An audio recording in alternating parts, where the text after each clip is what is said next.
So we'll start with questions of electric field and potential. पहला question: the electric field inside a spherical shell of uniform surface charge density is, याद है क्या? Zero. कहाँ सीखा था ये? Properties of electric lines of forces में. अगर आपको याद होगा हमने ऐसा वहाँ पे मेंशन किया था, since there is no charge inside the shell, सारा का सारा चार्ज सरफेस पे होता है, तो इलेक्ट्रिक फील्ड लाइंस भी नहीं होते हैं. जहाँ पे इलेक्ट्रिक फील्ड लाइंस नहीं होते वहाँ पे इलेक्ट्रिक फील्ड क्या होता है? जीरो. पोटेंशियल जीरो नहीं होता है, फील्ड जीरो होता है. Option A. अगला question: an electron and a proton are in uniform electric field, the ratio of their accelerations will be. Simple question है. आपको पूछा है एक इलेक्ट्रॉन है और एक प्रोटॉन है, they are in uniform electric field, तो both of them are in the same electric field, तो what will be the ratio of the acceleration. सबसे पहले तो तुमको ये पता होना चाहिए कि इलेक्ट्रिक फील्ड में एक प्लेट होता है पॉजिटिव, एक प्लेट होता है नेगेटिव.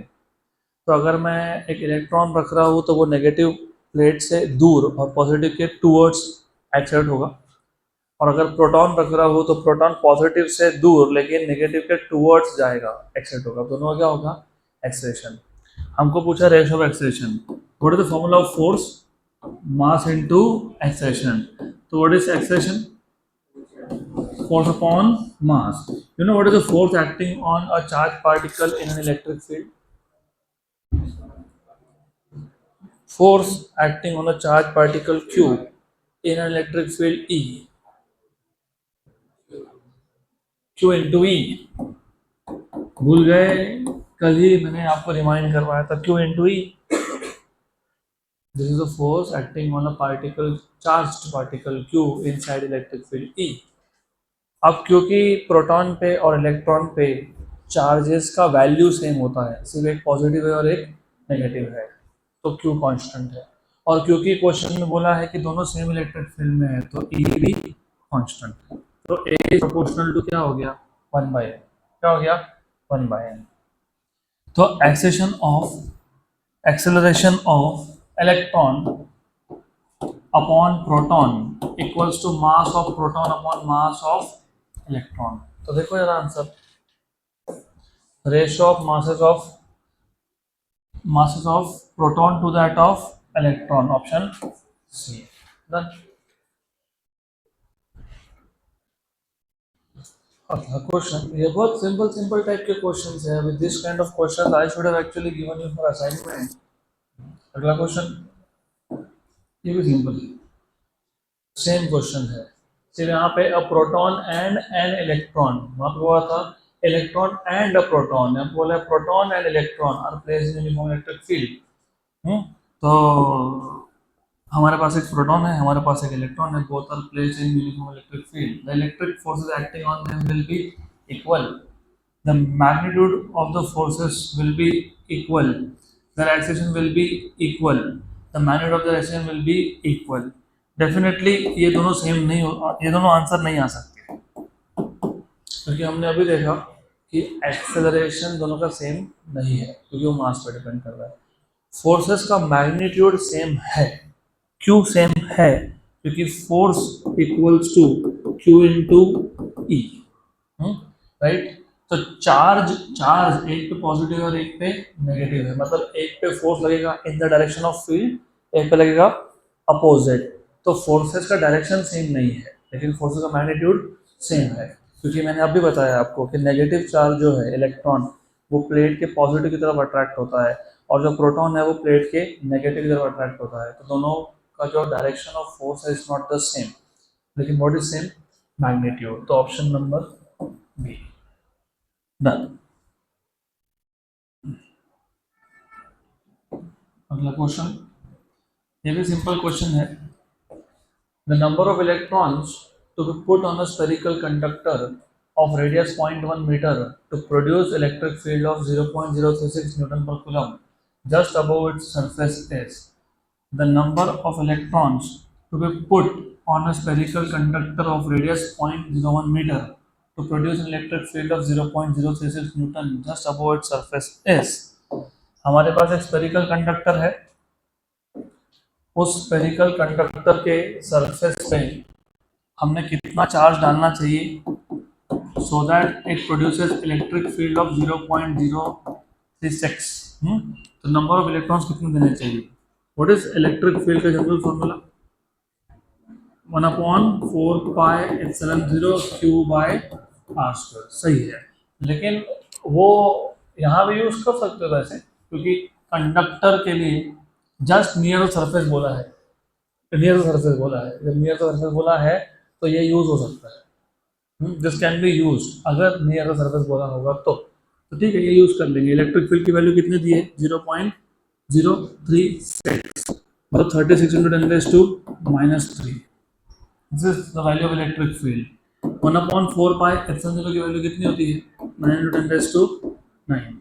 क्यू आपको वही तो पूछा है, नंबर ऑफ इलेक्ट्रॉन्स पूछा है, तो पहले मैं तो क्यू फाइंड कर लेता हूँ। What is R? कितना है? 0.1, मतलब 10⁻⁻⁻, उसका कितना? उसका स्क्वायर, तो 10⁻⁻²। आपको क्या पूछा है? Number of electrons. क्या पूछा है?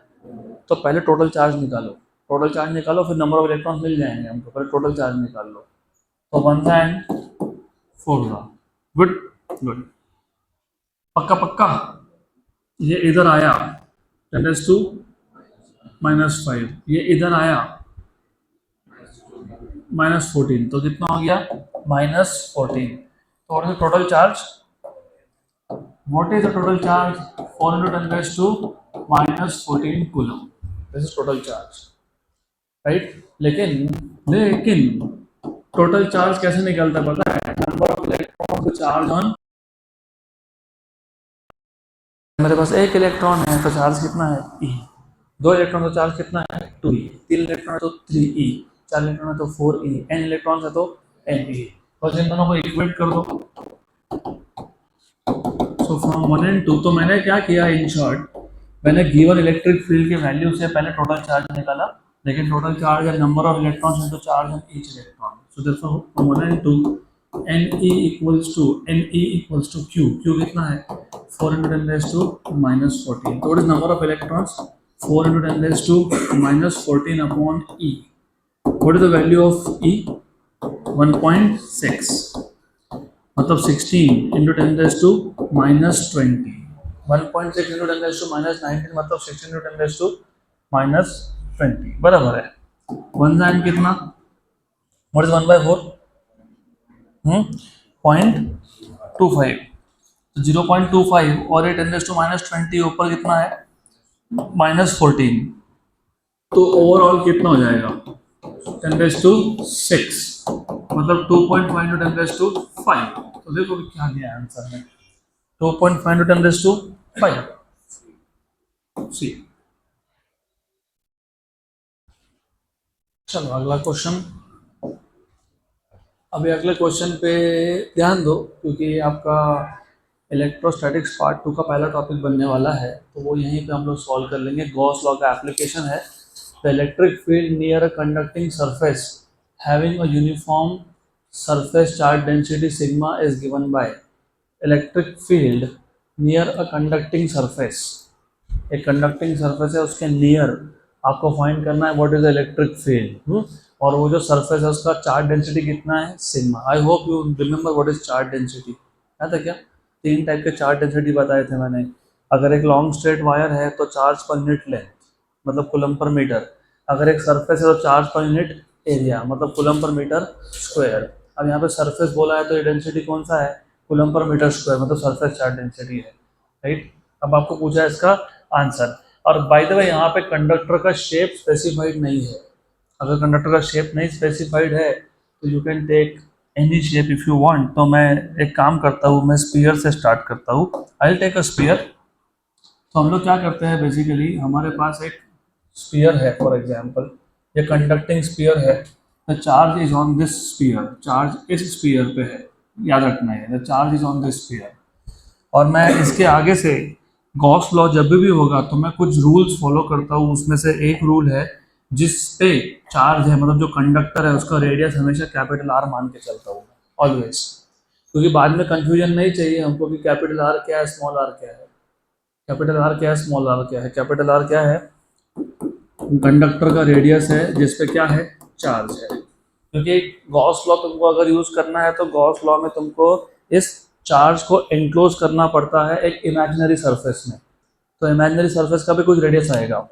तो जो इमेजिनरी सरफेस है, मैं पहले पूरा इक्वेशन बना के दूंगा, बाद में हम लोग इसको जनरलाइज करेंगे। तो ये इमेजिनरी सरफेस है, और याद रखना क्योंकि पॉजिटिव चार्ज है तो पॉजिटिव चार्ज का फील्ड लाइन क्या होता है, अवे, इन ऑल डायरेक्शन। तो यहाँ पे जो इमेजिनरी सरफेस है जिसको मैं गॉसियन सरफेस बोल रहा हूँ, या फिर अभी इस केस में क्योंकि ये स्पीयर है तो गॉसियन सरफेस को हम लोग गॉसियन स्पीयर बोलते हैं।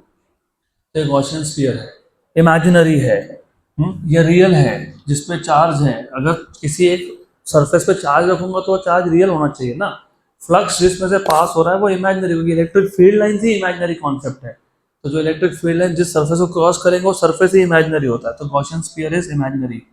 जिस स्पीयर में से मैं फ्लक्स निकालने वाला हूँ उसका रेडियस है स्मॉल आर। तो जो गॉसियन सरफेस है इसके आगे से उसका रेडियस हमेशा स्मॉल आर से ही डिनोट होगा, और जो रियल कंडक्टर है उसका कैपिटल आर से डिनोट होगा, ऑलवेज एंड ऑलवेज। फिर तुमको अगर याद होगा, मैंने तुमको ये बताया था गॉस लॉ, जब मैंने तुमको सिखाया था थ्योरी में तभी बोला था मैंने कि ये जो हम डिराइव कर रहे हैं ना, ये एक्चुअली स्टेप्स है गॉस लॉ का कोई भी क्वेश्चन सॉल्व करने के लिए। तो स्टेप नंबर 1, जिस पॉइंट पे तुमको फील्ड निकालना हो, पी पॉइंट पे, वहां पे सबसे पहला काम होता है एक स्मॉल एलिमेंट इमेजिन कर लेना। तो मैंने यहाँ पे एक स्मॉल एलिमेंट इमेजिन कर लिया ds, राइट। Then step number 2, direction of electric field at point P is away, मतलब ये डायरेक्शन हो गया इलेक्ट्रिक फील्ड का, this is E bar.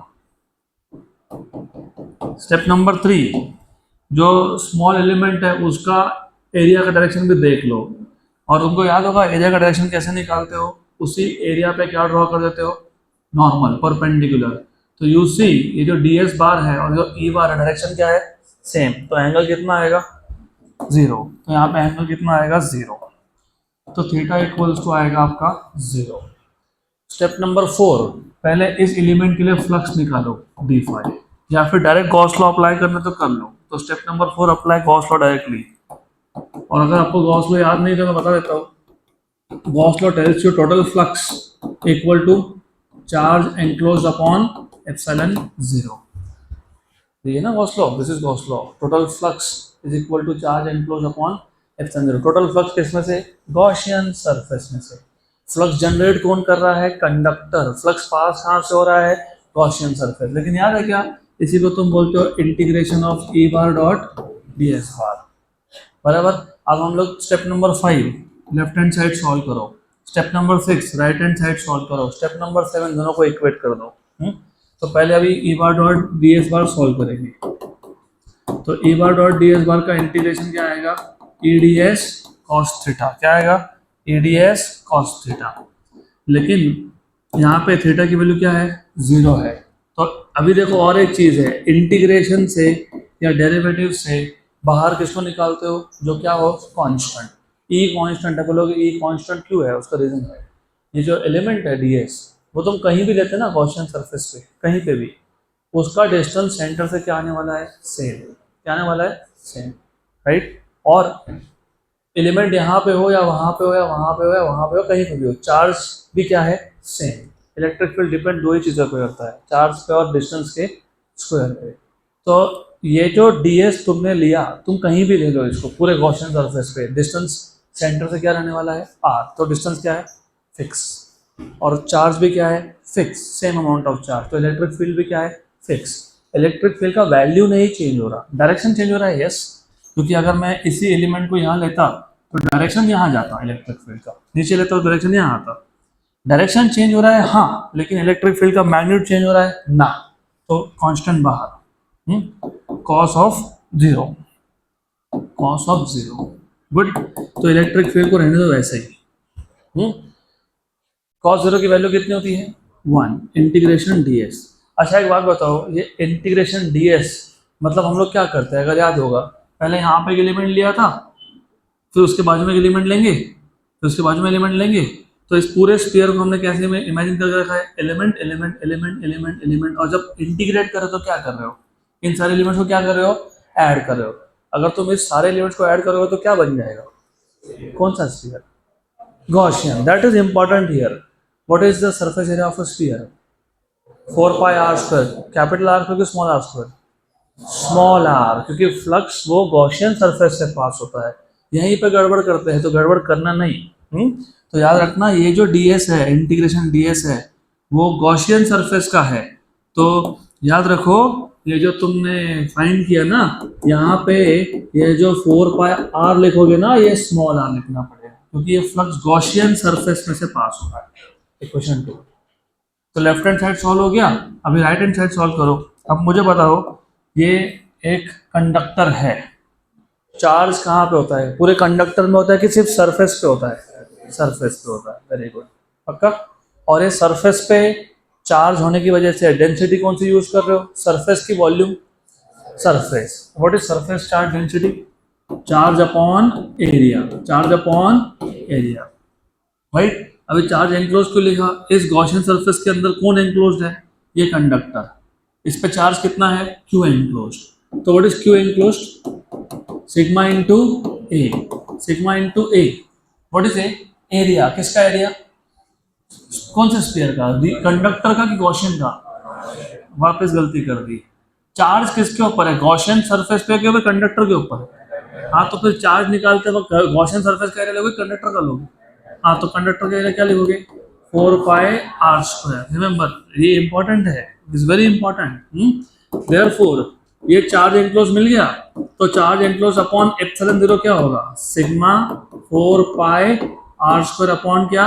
Epsilon 0। कुछ नहीं है, चार्ज एनक्लोज किससे डिवाइड किया मैंने? एप्सिलॉन 0 से। बस आ गया क्या? यस, आ गया। Equation number 3। अभी जो इक्वेशन नंबर 2 एंड 3 है, वो कहाँ सब्स्टिट्यूट करोगे? इक्वेशन नंबर 1 में। कहाँ करोगे? 1 में। Therefore, from equation number 1 to 3, equation number 1 to 3, equation 1 का लेफ्ट हैंड साइड क्या था? A bar dot D S bar, वो क्या आया? 4 pi r² into E, equal to क्या था? चार्ज एंगल अपॉन एप्सिलॉन 0, वो क्या आया? Sigma 4 pi r² upon epsilon 0। Sigma 4 pi r² upon epsilon 0। 4 पाई क्या हो गया? कैंसर। Very good. तो ई क्या मिल गया तुमको? ई sigma r² upon epsilon 0 small r²। Yes और नो? Yes, good. तो ये तुम्हारा बन गया general formula for for electric field outside, क्योंकि जिस पॉइंट पे तुम फील्ड फाइंड कर रहे हो, कंडक्टर के कहाँ है? बाहर। कहाँ पे है? कहाँ पे है? बाहर। तो अभी याद रखना, इसके बाद से मुझे सरफेस पे बोला है, आई नो, लेकिन मैंने तुमको एक ही क्वेश्चन में मैं तुम्हारे 3 क्वेश्चन सॉल्व करवा रहा हूँ। तो ये कब यूज करोगे? When small R is greater than capital R. मतलब जिस पॉइंट पे तुम फील्ड फाइंड कर रहे हो, कंडक्टर के कहाँ है? बाहर। कहाँ पे है? बाहर। तो याद रखना, 4 sigma r² upon epsilon 0 small r²। अब एक बात बताओ, अगर मुझे इलेक्ट्रिक फील्ड कंडक्टर के सरफेस पे ही फाइंड करना होता, मतलब यहाँ फाइंड करना होता, तो यही पी पॉइंट को मैं कहाँ लेता? सरफेस पे। अगर वैसा करता तो स्मॉल आर की वैल्यू क्या बन जाती? Capital R. क्या बन जाती? Capital R. याद रखना ये। हाँ, तो electric field at the surface, electric field at the surface is, surface के लिए स्मॉल आर की वैल्यू क्या है? Equal to capital R. क्या है? Equal to capital R. तो उसी फॉर्मूला में जो इलेक्ट्रिक फील्ड का तुमने फॉर्मूला डिराइव किया ना, ये इसी फॉर्मूला में सिर्फ सरफेस पे फाइंड करो, तो सरफेस लिख दिया sigma r² upon epsilon 0 r², क्योंकि कैपिटल आर और स्मॉल आर क्या है? सेम है। तो क्या हो गया? कैंसल। तो क्या बचा? Sigma upon epsilon 0। Sigma upon epsilon 0। और याद है क्या, मैंने आपको बोला था कि इलेक्ट्रिक फील्ड हमेशा कंडक्टर पे स्टार्ट जब होता है तो एंगल कितना बनता है? 90। तो it is normal to the conductor. है, तो बताओ भाई। Sigma by epsilon is normal to the surface. Option C. What will be the answer for inside the conductor? 0. कितना? 0। क्यों 0? तीसरी बार हो रहा है। Because there is no charge inside. सारा चार्ज कहाँ पे है? सरफेस पे है, आउटसाइड नहीं है, सरफेस पे। कहाँ पे है? सरफेस पे। ना, चलो अगला क्वेश्चन। नेक्स्ट क्वेश्चन, अ पॉइंट डाइपोल। याद है क्या, हमने इलेक्ट्रिक डाइपोल सीखा था? इलेक्ट्रिक डाइपोल में हमने एक्सिस पे इलेक्ट्रिक फील्ड फाइंड किया था, फॉर्मूला याद है? नहीं, 1/4πε0 2πr upon r² minus l² raise to 3/2। Axis पे, कहाँ पे? एक्सिस पे, ऐसे था ना? पक्का पक्का 3/2 था कि स्क्वायर था? स्क्वायर था। तो आप लोगों को पहले फॉर्मूला याद होंगे तो क्वेश्चन सॉल्व होगा। वैसे यहाँ पे टेंशन नहीं है, बताता हूँ क्यों। उसी केस में एक्सिस पे अगर अगर जिस पॉइंट पे हम लोग फील्ड फाइंड कर रहे हैं, अगर वो पॉइंट बहुत दूर हुआ, जिसको तुम शॉर्ट डाइपोल बोलते हो, जिसको तुम R very very greater than L बोलते हो, या फिर क्या बोलते हो, फार अवे पॉइंट, उसका और एक नाम है पॉइंट डाइपोल। क्या नाम है? तो ऐसे केस में फॉर्मूला बनता है 1/4πε0 2p/r³ और इक्वेटर पे क्या था formula? 1/4πε0 p/r² plus l² raise to 3/2। और शॉर्ट डाइपोल के लिए वही फॉर्मूला बनता है 1/4πε0 p/r³। फॉर्मूला याद होगा तो आगे काम होगा। तो a point dipole is located at the origin in some orientation. तो हमारे पास एक छोटा डाइपोल है जो कोऑर्डिनेट सिस्टम के ओरिजिन पे है in some orientation.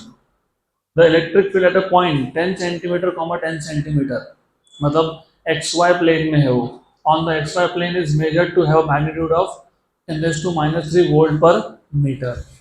What will be the magnitude of the electric field at a point of 2020? Simple simple simple, हमारा काम कर दिया उन्होंने बहुत आसान। तो यहाँ पर डायग्राम की जरूरत ही नहीं है तुमको, लेकिन फिर भी इन एनी केस अगर तुमको डायग्राम से समझना है तो डायग्राम भी बता देता हूँ मैं, जरूरत नहीं है वैसे। ये देखो, ये हमारे पास है कोऑर्डिनेट सिस्टम, ये है x, ये है y और ये है z। तो ये हो गया आपका XY plane, the plane of board, z axis coming out. इन्होंने बोला है कि ओरिजिन पे एक शॉर्ट डाइपोल है, ओरिजिन पे एक शॉर्ट डाइपोल है in some orientation. Some orientation मतलब तुमको जो ओरिएंटेशन लेना है तुम वो ले लो, कोई फर्क नहीं पड़ता, नहीं फर्क पड़ता। अगर ऐसा लूंगा, if I take it like this, तो इस केस में अगर मैं ऐसी लाइन ड्रॉ कर दूं तो ये लाइन इक्वेटर है कि एक्सिस है? कौन है? इक्वेटर है, एक्सिस नहीं है। एक्सिस ये लाइन है, axis is the line passing through the centers of both the charges. Axis is the line passing through center of both the charges. ये एक्सिस है और वो कौन है? इक्वेटर है, राइट। लेकिन शॉर्ट डाइपोल होने की वजह से दोनों केसेस में इलेक्ट्रिक फील्ड का डिस्टेंस रिलेशन क्या होता है? 1/r³। तो चाहे तुम वो पॉइंट एक्सिस पे ले रहे हो या इक्वेटर पे ले रहे हो, कोई फर्क नहीं पड़ता। तुम यहाँ पे पॉइंट ले लो एक P और यहाँ पे पॉइंट ले लो P डैश, राइट। ये डिस्टेंस को मैं बोल देता हूँ लेट अस से r1 और इस डिस्टेंस को मैं बोल देता हूँ क्या? r2, बराबर। अभी मैं ऐसा बोल रहा हूँ आपको, what I am saying is कि ये तुम्हारे डायग्राम के हिसाब से कौन है? इक्वेटर, और ये कौन है? एक्सिस। अगर मैं ओरिएंटेशन चेंज भी कर देता, अगर मैं ऐसा करता, ऐसा कैसा, अगर मैं ऐसा करता, यहाँ पे एक चार्ज रखता, यहाँ पे दूसरा चार्ज रखता, तो ये लाइन क्या बन जाता? अभी एक्सिस। तो भी चलेगा, कोई प्रॉब्लम नहीं है। पॉइंट डाइपोल के लिए एक्सिस मान लो इसको या इक्वेटर मान लो, आंसर क्या आएगा? सेम। लेकिन किसके लिए? पॉइंट डाइपोल के लिए। किसके लिए? Point dipole, short dipole, far away point, उसके लिए। अदरवाइज आंसर सेम नहीं आएगा। तो उन्होंने क्लियरली बोला क्वेश्चन में, इन सम ओरिएंटेशन। सम ओरिएंटेशन मतलब तुमको आजादी है, तुमको जैसा भी डाइपोल को रखना रख दो, लेकिन ओरिजिन पे रखना, ऐसा उन्होंने बोला है। ओरिजिन पे रखना, उसका रीजन है, बताता हूँ। यू नो, ये पॉइंट ओरिजिन है, तो मुझे यहाँ से यहाँ तक का डिस्टेंस फाइंड करना है, P पॉइंट तक का। वैसे P पॉइंट के कोऑर्डिनेट्स हमको दिए हुए हैं, कितने दिए हुए हैं? 10 सेंटीमीटर। और P डैश के भी दिए हुए थे, कितना? 20। तो तुमको ये पता होना चाहिए कि how do I find out distance from distance formula. याद है क्या? x2 minus x1 plus y2 minus y1, दोनों का स्क्वायर। r1 के केस में x2 कितना है? 10, और x1 कितना है 0, क्योंकि ये पॉइंट कहाँ पे है ओरिजिन पे, प्लस y2 कितना है 10, y1 कितना है 0, ऐसा आएगा बराबर। 10 स्क्वायर प्लस 10 स्क्वायर कितना होता है 200, मतलब कितना 10√2, कितना 10√2, तो डिस्टेंस कितना आया 10√2। सिमिलरली R2 जब लोगे R2 x2 कितना है 20, x1 कितना है 0 बराबर, y2 कितना है 20, y1 कितना है 0 बराबर। तो ये कितना आया 400 और 400 800, बराबर ना, 400 400 800, 20√2 कितना 20√2 बराबर। गुड। आपको क्या पूछा है, आपको बोला है अगर 10 सेंटीमीटर पे मतलब P पॉइंट पे इलेक्ट्रिक फील्ड कितना था 10⁻³ तो 20 पे मतलब P डैश पे कितना इलेक्ट्रिक फील्ड होगा। तो you remember electric field is proportional to 1/r³, inverse relation है। तो अभी ऐसा है क्योंकि रिलेशन इनवर्स है, रिलेशन क्या है इनवर्स है, तो electric field eight P dash point upon electric field eight P point relation कैसा है इनवर्स है। तो R P upon R P dash, ये आर पी को नाम दिया है R1 और इसको क्या बोला है R2, क्या बोला है इसको, अरे क्या बोला है इसको R2, रिलेशन कैसा है क्यूब है बराबर ना। कंफ्यूजन हो रहा है तो नोटेशन चेंज करो, कोई दिक्कत नहीं है। ईपी डैश को E2 बोल दो अपॉन E1, हो गया, अभी कोई दिक्कत नहीं, सही है कि नहीं अब, यस। तो नोटेशन में कंफ्यूज होने की जरूरत नहीं है। What is R1, what is R1 10√2, what is R2 20√2, okay cube, और इधर कौन आ गया E1, ये क्या हो गया कैंसल, और ये भी हो गया कैंसल बराबर, सही है 1/2 का क्यूब और E1 की वैल्यू कितनी है 10⁻³ 1/2 का क्यूब मतलब 1/8, व्हाट इज 1/8 0.125 इंटू 10 कितना -3, मतलब 1.25 इंटू 10 कितना -4 वोल्ट पर मीटर, तो 1.25 इंटू 10⁻⁴।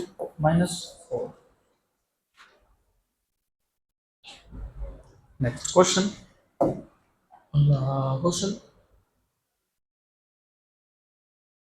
सबका ध्यान यहाँ पे, सिंपल क्वेश्चन है। The distance between a proton and electron both having charge 1.6 into 10⁻⁹ coulomb of a hydrogen atom is 10⁻⁻10 meter. The value of intensity of electric field produced on electron due to proton will be. ये same question तुमने state board में solve किया है, बताता हूँ क्या था question. A simplified model of hydrogen atom consist of a proton and an electron which are at a distance of 10⁻⁻15 metre. The charge of proton is 1.6 into 10⁻⁻19 coulomb. Find the electric field intensity of the proton at that point. ऐसा question था, word to word मैंने question repeat किया, वही question है, सिर्फ distance change कर दिया, same question है। एक प्रोटॉन है एक इलेक्ट्रॉन है, वो हाइड्रोजन एटम है।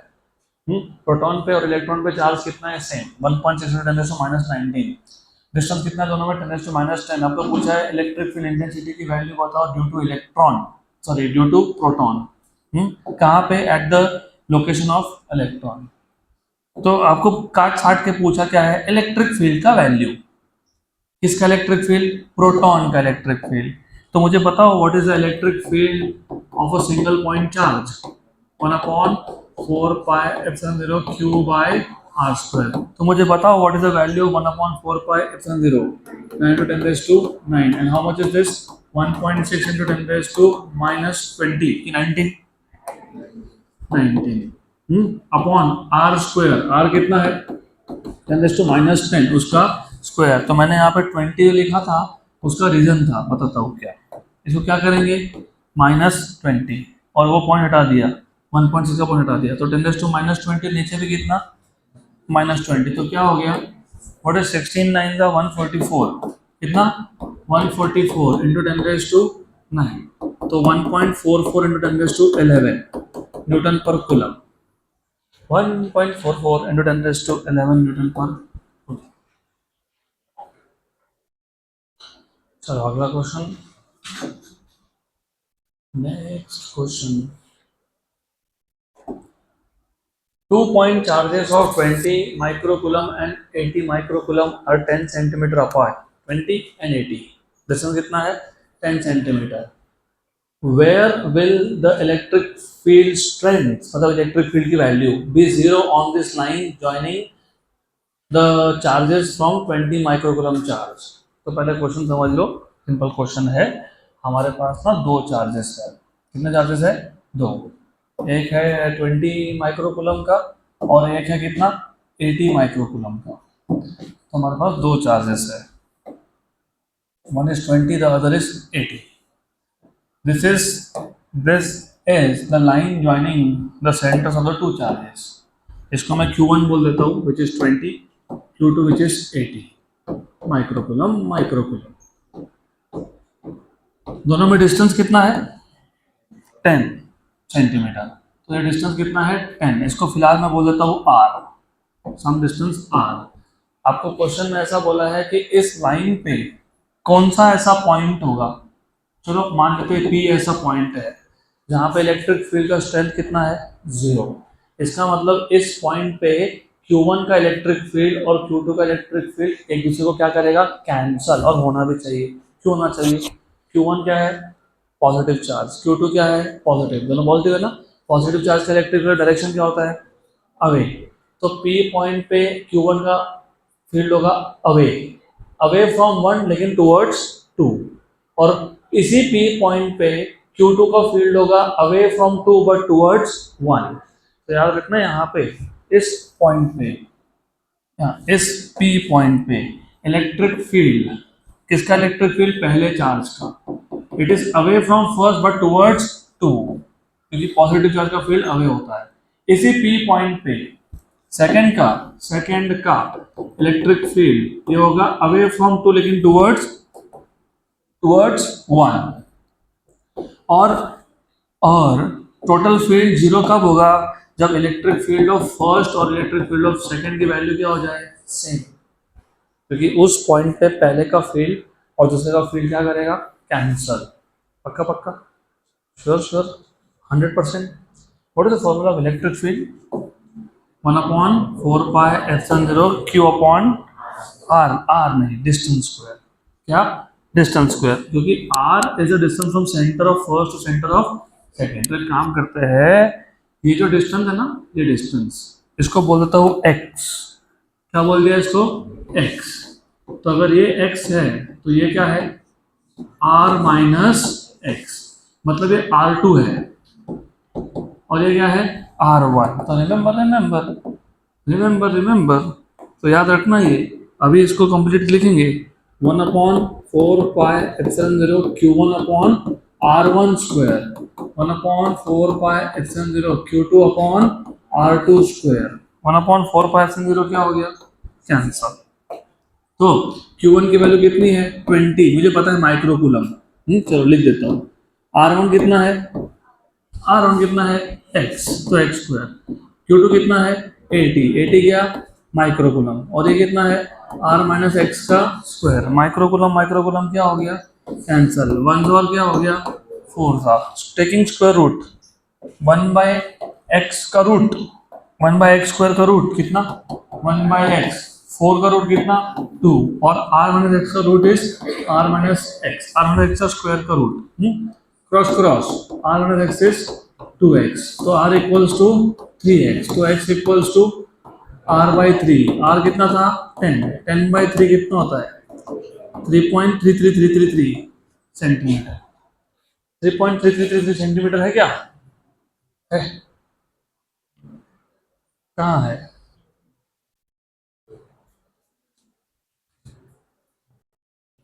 डिस्टेंस आपको कहाँ से पूछा है?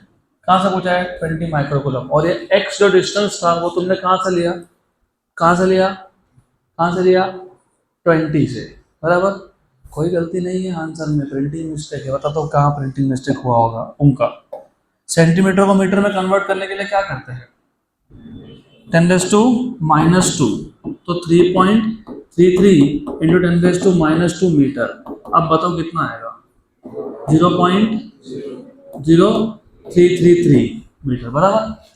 तो अब देखो आंसर ये C आएगा लेकिन मीटर में आएगा. तो आंसर सी ही होगा, होना ही चाहिए। चेक कर लो एक बार, है क्या सी? हाँ, तो वो प्रिंटिंग मिस्टेक था, उसको करेक्ट कर लेना।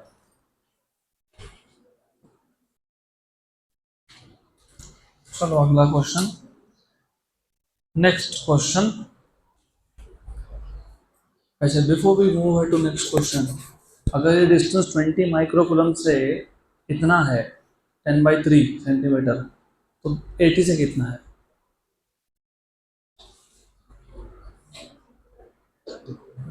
10 - 10/3। तुमने तो खुद ने देखा है, r - x, r वैल्यू 10 था और x कितना है? 10/3। What is 10 - 10/3? 10 - 10/3, 20/3, which is 6.66 centimetre में। गुड। अगला क्वेश्चन। अब ये क्वेश्चन इंपॉर्टेंट है, इजी है बट इंपॉर्टेंट है, थोड़ा सा ध्यान दो तो समझेगा, नहीं तो क्वेश्चन ही समझ में आएगा। 3 आइडेंटिकल पॉइंट चार्जेस। अभी देखो यहाँ पे कंफ्यूज कैसे करते हैं तुमको। इन्होंने आइडेंटिकल बोला, इन्होंने ये नहीं बोला कि तीनों पॉजिटिव आइडेंटिकल कि नेगेटिव आइडेंटिकल, मतलब तीनों plus Q plus Q plus Q या तीनों minus Q minus Q minus Q. सिर्फ क्या बोला? Identical. So 3 identical point charges as shown, कुछ दिखाया नहीं है, एज शोन, ठीक है, are place at the vertex of an isosceles right angle triangle. Isosceles, दो साइड सेम है, right angle triangle. Which of the numbered vectors, तो यहाँ पे 4 वेक्टर दिए हैं, 1 2 3 4, तो इनमें से कौन सा, which of the numbered vectors coincides in the direction with the electric field at the mid point M of the hypotenuse. ये क्वेश्चन में तुमने स्टेट बोर्ड में सॉल्व किया है। 5 सेंटीमीटर 5 सेंटीमीटर, इधर एक चार्ज था, इधर एक चार्ज था, इधर एक चार्ज था, 10 माइक्रोकूलम 10 माइक्रोकूलम और 2 माइक्रोकूलम। 10 माइक्रोकूलम का और 10 माइक्रोकूलम का इलेक्ट्रिक फील्ड मिड पॉइंट पे कैंसिल हो गया था। तुमने बोला कि एक का फील्ड ऊपर की तरफ है, एक इधर है, कैंसिल हो गया, तो सिर्फ इसका फील्ड बचा था, और वो डायरेक्शन क्या था? 2, टूवर्ड्स 2। तो डेफिनेटली 2 नंबर का जो वेक्टर है वो तो 100% आंसर में आएगा। वो तो आएगा, मतलब बी तो आएगा, लेकिन लेकिन ये मल्टीपल करेक्ट वाला क्वेश्चन है, इसमें दूसरा भी ऑप्शन आ सकता है, बताता हूँ क्यों। अब तो ये देखो, बोर्ड्स के क्वेश्चन भी यहाँ पे लगते हैं, तुमको सॉल्व करना पड़ेगा तुमको ये, तो बताता हूँ व्हाई। चलो, you have to pay attention here. अच्छा क्वेश्चन है, इजी है, ऑफ कोर्स रिपीटेड है, लेकिन रिपीटेड भी है तो थोड़ा सा पता होना चाहिए। मैं 2 केसेस लेने वाला हूँ, 2 2। तो ऐसा है, दोनों केसेस में you have a charge here, you have a charge here, you have a charge here. Case 1, case 2, charge here and over here and over here. Let us give some name to the vertices. ये A vertex, ये B vertex, ये C vertex, B vertex, C vertex, A vertex. Mid point को मैं P बोल देता हूँ, इधर पे P बोल देता हूँ। पहले केस में plus Q plus Q plus Q minus Q and minus Q, बराबर।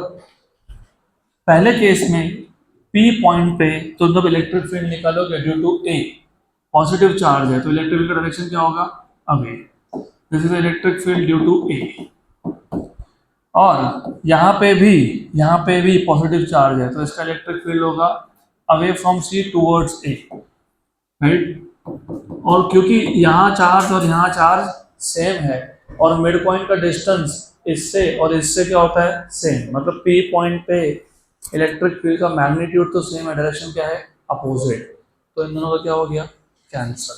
तो बचा सिर्फ किसका? B का। और B का जो फील्ड होगा वो इस पॉइंट पे क्या होता है? अवे। तो ये नेट फील्ड हो सकता है P पॉइंट पे, और नेट फील्ड P पॉइंट पे आ रहा है ओनली ड्यू टू B। बराबर, क्योंकि ये तो कैंसिल हो गए। नेगेटिव चार्ज का जो केस होगा, उस केस में electric field due to A is towards A। इस केस में अवे फ्रॉम A था, इस केस में टुवर्ड्स A है, और due to C is also towards C। तो इट इज टूवर्ड्स सी, ऐसा towards C. Again electric field due to A and due to C are equal in magnitude opposite and, तो वो भी क्या होने वाले हैं, कैंसल. लेकिन due to charge eight B, ये electric field resultant P point पे, लेकिन ये नेगेटिव चार्ज होने की वजह से इट इज टूवर्ड्स. अब आपके डायग्राम में इसको वेक्टर नंबर 2 बोला, इसको वेक्टर नंबर 1 बोला है ना. तो जो पॉसिबल केसेस है डायरेक्शन ऑफ इलेक्ट्रिक फील्ड वो कौन सा हो सकता है, 1 एंड 2, मतलब मल्टीपल करेक्ट आएगा इसमें. ओके, अगला question.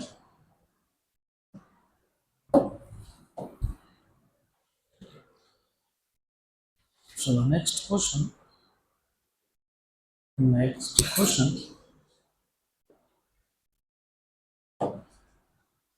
Two charges plus 5 microcoulomb and plus 10 microcoulomb are placed 20 centimeter apart. The net electric field at the midpoint between the two charges is. बहुत सिंपल क्वेश्चन है. हमारे पास दो चार्जेस हैं, एक +5 एक +10 माइक्रोकुलम, दोनों में डिस्टेंस है 20 सेंटीमीटर का. उसके मिड पॉइंट पे आपको पूछा इलेक्ट्रिक फील्ड का वैल्यू और डायरेक्शन. तो ये एक चार्ज है +10, फिर और एक चार्ज लेता हूँ मैं, और एक चार्ज लेता हूँ मैं, दो चार्ज है ना 5 एंड 10. तो चलो ठीक है, इसको बोलते हैं फर्स्ट चार्ज Q1, इसको तो second charge Q2. Q1 is +5 and this is +10 microcoulomb. इन दोनों का मिड पॉइंट P, ये डिस्टेंस कितना है, लेट अस से R1 इज 10, क्योंकि टोटल डिस्टेंस कितना था 20, और R2 भी कितना होगा 10, तो कितना आएगा 10. तो R1 और R2 की वैल्यू क्या है 10, क्योंकि टोटल डिस्टेंस 20 है. आपको पूछा है नेट इलेक्ट्रिक फील्ड. ये जो Q1 है इसका ये पॉजिटिव चार्ज है, तो इसका फील्ड क्या होगा अभी, right, this is due to first. ये जो Q2 है ये भी पॉजिटिव है, इलेक्ट्रिक फील्ड क्या होगा अब, लेकिन इसका जो फील्ड है ना वो ज़्यादा होगा. क्यों ज़्यादा होगा पता है, चार्ज ज़्यादा है. इलेक्ट्रिक फील्ड दो चीज़ों पर डिपेंड करता है, चार्ज और डिस्टेंस. डिस्टेंस दोनों का सेम है क्योंकि वो क्या है मिड पॉइंट है. क्या है वो मिड पॉइंट है. तो नेट फील्ड होगा E2 minus E1. E2 minus E1, what is E2, 1/4πε0 बराबर Q2 upon R2 square minus 1/4πε0 Q1 upon R1 square. लेकिन R1 और R2 की वैल्यू क्या है सेम है, तो क्या बोल दिया इसको R, क्या बोल दिया R. तो 1/4πε0 क्या हो गया कॉमन, 1/R2 और R1 दोनों क्या है R स्क्वायर, क्या हो गया कॉमन. तो क्या आया Q2 माइनस Q1. तो कैलकुलेशन सिंपल करने के लिए मैं ऐसा कर रहा हूँ, what is the value of 1/4πε0, 9 × 10⁹. Okay, R2, what is R2 R1, 10 centimetre. Metre में कन्वर्ट करने के लिए क्या करोगे 10 × 10⁻², मतलब 10⁻⁻1. 10⁻⁻1 का क्या होगा स्क्वायर, है ना. 10 सेंटीमीटर को मीटर में कन्वर्ट कर लिया, ये हो गया. बचाइए what is the value of Q2 10, what is the value of 1 5, की दोनों माइक्रो. तो माइक्रो का 10⁻⁻6, हाँ, वो 10⁻⁻6 को छोड़ मत देना, वो इंपॉर्टेंट है. 10⁻⁻6 क्या है इंपॉर्टेंट है, क्या है वो इंपॉर्टेंट है, -6 माइक्रोकुलम है वो, माइक्रोकुलम भूलना नहीं इसको. पक्का पक्का. ये कितना 5 और 9 कितना 45, ये कितना -6, ये कितना -2, कितना बचा -4, और ये 9, तो कितना आया 5 बराबर 4.5 × 10⁻6 न्यूटन पर कूलम. और what is the resultant direction towards बड़ा वेक्टर कौन है E2 का डायरेक्शन क्या है टुवर्ड्स Q1, तो टुवर्ड्स +5. Q1 पे चार्ज कितना था +5, तो 4.5 × 10⁻6 डायरेक्टेड टुवर्ड्स +5, ऑप्शन ए. चलो अगला क्वेश्चन. ये क्वेश्चन ये क्वेश्चन सीईटी सॉरी जेई और नेट दोनों का पीवाईक्यू है, और देखा जाए तो इसका आंसर ऐसे ऐसा ही आ जाएगा, लेकिन क्योंकि फर्स्ट टाइम हम लोग सॉल्व कर रहे हैं तो मैं तुमको पूरा मेथड समझाऊंगा कि how to think about such question. देखो, एक चार डायग्राम दिए होंगे, कुछ चार्जेस दिए होंगे, और पूछा होगा, ऐसा पूछा होगा कि कौन से केस में इलेक्ट्रिक फील्ड जीरो है या जीरो नहीं है। इसी टाइप के क्वेश्चन बनते हैं। या तो पूछेंगे कि कौन से डायग्राम में electric field at the centre zero है या तो जीरो नहीं है, ऐसा ही क्वेश्चन बनता है वो। Figure below shows regular hexagons with charges at the vertices. तो ये वर्टाइसेस पे चार्जेस तुमको दिखाए हैं। In which of the following cases the electric field at centre is not zero. मैंने अभी तो बोला, या तो पूछेंगे जीरो कौन से केस में है तो बोलेंगे नॉट जीरो कौन से केस में, तो यहाँ पे क्या बोला है, नॉट जीरो। तो हम लोग क्या करेंगे, one by one we will start, एक एक करके। This is the first time, इसलिए मैं डिटेल में बता रहा हूँ। नेक्स्ट टाइम से क्वेश्चन ओरली सॉल्व होता है तो विल सी, एक एक करके वी विल चेक। सिर्फ ध्यान दो, बाकी कुछ नहीं है, it's too easy. Will start with first diagram. Luckily सारे चार्जेस सेम टाइप के हैं और सारों का वैल्यू भी सेम है, Q Q Q Q Q and Q, Q Q Q Q Q and Q. तो सेंटर पे रिमेंबर, सेंटर पे इस क्यू का इलेक्ट्रिक फील्ड होगा अवे, क्योंकि ये पॉजिटिव चार्ज है, और इस क्यू का होगा अवे। और क्योंकि सेंटर से डिस्टेंस दोनों चार्ज का सेम है और दोनों चार्ज की वैल्यू भी सेम है, राइट, तो फिर ये इलेक्ट्रिक फील्ड क्या हो गया, कैंसल। सिमिलरली इन दोनों का भी क्या हो गया, कैंसल। इन दोनों का भी क्या हो गया, कैंसल। तो इस केस में electric field net is zero. तो यहाँ पे तो E की वैल्यू आ गई zero, right. Moving to the second diagram. अभी इस केस में इन दोनों का सेंटर पे क्या हो गया, जीरो। जितना इसका फील्ड उतना इसका फील्ड, कैंसलेशन, बराबर, हाँ कि ना, हाँ। अब थोड़ा सा केयरफुल रहो। ये नेगेटिव चार्ज है, इसका फील्ड क्या होगा, टूवर्ड्स, और ये पॉजिटिव क्या होगा, अवे। तो इन दोनों का मिला के ऐसा आएगा फील्ड, हाँ कि ना, हाँ, पक्का पक्का। तो ये हो गया फील्ड। सिमिलरली ये कौन है, पॉजिटिव, इसका फील्ड होगा अवे। ये कौन है, नेगेटिव, इसका क्या होगा, टूवर्ड्स, वेरी गुड, टूवर्ड्स। तो इसका फील्ड आएगा यहाँ पे, हाँ कि ना, यस, बराबर। अब इन दोनों फील्ड्स के हम लोग कंपोनेंट करेंगे। इसका एक कंपोनेंट जाएगा यहाँ पे और एक कंपोनेंट आएगा यहाँ। सिमिलरली इसका भी एक कंपोनेंट आएगा यहाँ पे और एक आएगा ऊपर, हाँ कि ना। वर्टिकल कंपोनेंट्स क्या हो गए, कैंसल। लेकिन हॉरिजॉन्टल कंपोनेंट कैंसिल होने वाले हैं क्या, नहीं, क्यों नहीं, क्योंकि डायरेक्शन क्या है, सेम। डायरेक्शन सेम है, डायरेक्शन क्या है, सेम है। तो ऐसे केसेस में electric field at the centre is not equal to zero. तो डायग्राम 2 में तो जीरो नहीं है, लेकिन हम बाकी भी चेक करते हैं। रुको जरा, चेक करना पड़ेगा। इसका देखो, इसका ये दोनों क्या कर दिए, कैंसल। ये दोनों भी क्या करेंगे, कैंसल। ये दोनों भी क्या करेंगे, तो यहाँ तो जीरो होने वाला है। क्योंकि कभी कभी मल्टीपल करेक्ट वाले भी एग्जाम्स होते हैं जिसमें एक से ज़्यादा ऑप्शन करेक्ट हो, तो यहाँ तो जीरो है। अब बचा ये, अब इसका चेक करना पड़ेगा।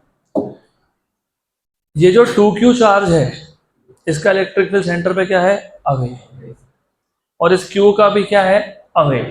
लेकिन किसका फील्ड ज़्यादा है, 2Q, तो रिजल्टेंट फील्ड होगा यहाँ पे, हाँ कि ना। सिमिलरली इसका देखो, इसका ये भी 2Q है, ये कौन है, Q, तो इस 2Q का अवे आएगा, क्या आएगा, अवे। और स्मॉल q का क्या आएगा, अवे। लेकिन दोनों में से ज्यादा पावरफुल कौन है, 2Q, तो रिजल्टेंट फील्ड का आएगा यहाँ, टुवर्ड्स स्मॉल q। और अभी इसके बाद से ट्रिक बना लो, जब ऐसा हुआ 2Q, तो हमेशा resultant is towards the smaller charge. 2Q का फील्ड पावरफुल था, इसलिए उसका ज्यादा फील्ड था, तो टुवर्ड्स स्मॉलर। तो अभी मुझे बताओ, ये डायग्राम देख के बताओ, ये डायग्राम देख के जरा बताओ, इन दोनों का कहाँ जाएगा, towards small q, okay. And if you see, I don't know how much vectors do you remember, ये इक्विलिब्रियम सिचुएशन होता है और इक्विलिब्रियम सिचुएशन में ना net force net field zero होता है, तो ये तो जीरो होना चाहिए आइडियली। फिर भी तुम्हारे सेटिस्फैक्शन के लिए मैं क्या करूँगा, इसका एक कंपोनेंट करूँगा, वो इधर जाएगा, इसका एक कंपोनेंट इधर आएगा, फिर इसका भी एक कंपोनेंट यहाँ आएगा, एक कंपोनेंट यहाँ आएगा, बराबर। ये वर्टिकल कंपोनेंट्स क्या हो गए और ये हॉरिजॉन्टल क्या हो गया, ऐड, लेकिन ये इसके साथ क्या हो गया, कैंसल। तो यहाँ पे भी नेट इलेक्ट्रिक फील्ड क्या आ गया, तो कौन सा option, second diagram. Second diagram मतलब कौन सा ऑप्शन, बी।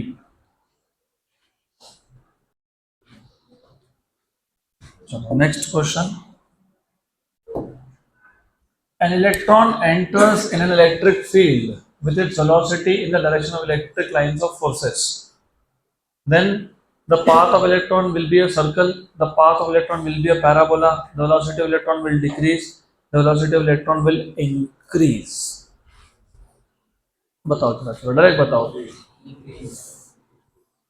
क्वेश्चन पढ़ो। Electron negative charge, electron is electron is electron is और direction of electric field is from positive to negative, क्योंकि इलेक्ट्रिक फील्ड लाइन कहाँ से स्टार्ट होता है, पॉजिटिव से नेगेटिव तक जाता है, start from positive and that, थोड़ा याद रखना आप। What is direction of electric field line, positive to, what is charge on electron, negative. अब पढ़ो वापस, a negative charge enters in an electric field with velocity in the direction of field.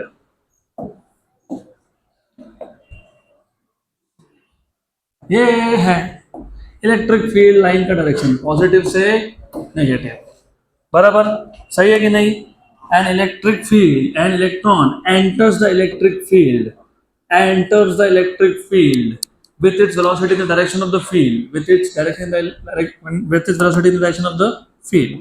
ये किसका direction है, किसका है, electron के velocity का है, किसका है, इलेक्ट्रॉन के वेलोसिटी का। तो फील्ड का और उसका डायरेक्शन क्या है, सेम है। इलेक्ट्रॉन पे चार्ज क्या है, तो इसको सामने वाला अट्रैक्ट करेगा कि रिपेल करेगा, तो वो स्पीड उसका इंक्रीज होगा कि डिक्रीज होगा, आप तो फिर ऑप्शन सी आएगा, velocity of electron will decrease.